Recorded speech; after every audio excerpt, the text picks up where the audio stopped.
Hi friends, இன்றைக்கி இந்த வீடியோவில் பேக் பீஸ் எப்படி கட் பண்ணுறதுன்றது தான் பார்க்க போகிறோம். நான் வந்து 4 ப்ளவுஸ் போட்டு மொத்தமாக ஒட்டியிருக்கேன். பிகினர்ஸாக இருந்தால் ஒரு ப்ளவுஸ் போட்டு ஃபஸ்ட்டு கட் பண்ணி பாருங்கள், கரெக்டாக வருதான்னு செக் பண்ணிக்கோங்க. ஃபஸ்ட்டு கீழே வந்து நம்ம கரெக்டாக அந்த கோணையாக இல்லாமல் நேராக அப்படின்னு சொல்கிறதுக்காக மார்க் பண்ணிவிட்டு அதை கரெக்டாக கட் பண்ணி எடுத்துக்கிட்டோம். அதுக்கப்புறம் ப்ளவுஸோட பேக் பீஸு உயரத்தை நம்ம ஷோல்டர்லேருந்து இடுப்பு வரைக்குமே அளந்துக்கணும். நல்லா நீட்டாக அயன் பண்ண மாதிரி நம்ம வச்சு அயன் பண்ணி எடுத்துக்கிட்டா மாதிரி இருந்தாலும் பரவாயில்ல, இல்லை கையிலேயே நம்ம நீக்கிட்டு அதை அயன் பண்ணி விட்டா மாதிரி மார்க் பண்ணிக்கணும். ஃபஸ்ட்டு ஒரு 14 இன்ச்சு வருதுன்னா ஒரு 2 இன்ச்சு எக்ஸ்ட்ரா வச்ச மாதிரி வெட்டிக்கணும். ஃபஸ்ட்டு ஷோல்டருக்கு 1/2 இன்ச்சும் 1.5 இன்ச்சு கீழே மடிக்கிறதுக்கும் வெட்டிக்கிட்டோம்.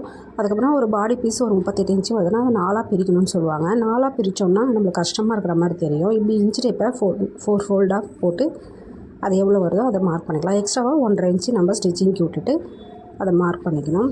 ப்ளவுஸ் பேக் பீஸு இந்த மாதிரி தான் நான் அயன் பண்ண மாதிரி, அதாவது கையிலேயே நீட்டாக பண்ண மாதிரி நம்ம மார்க் பண்ணி எடுத்துப்பேன். எனக்கு இது வரைக்குமே இது கரெக்டாக வருது. உங்களுக்கும் இது கரெக்டாக வருதான்னு செக் பண்ணுறதுக்கு தச்ச பிறகு கூட நீங்கள் செக் பண்ணி பார்த்துக்கலாம். அதாவது நெக்கும் ஆம்ஹோலும் தைக்கும் போது அதை செக் பண்ணி பார்த்துட்டு கூட கரெக்ட் பண்ணிவிட்டு செய்யலாம்.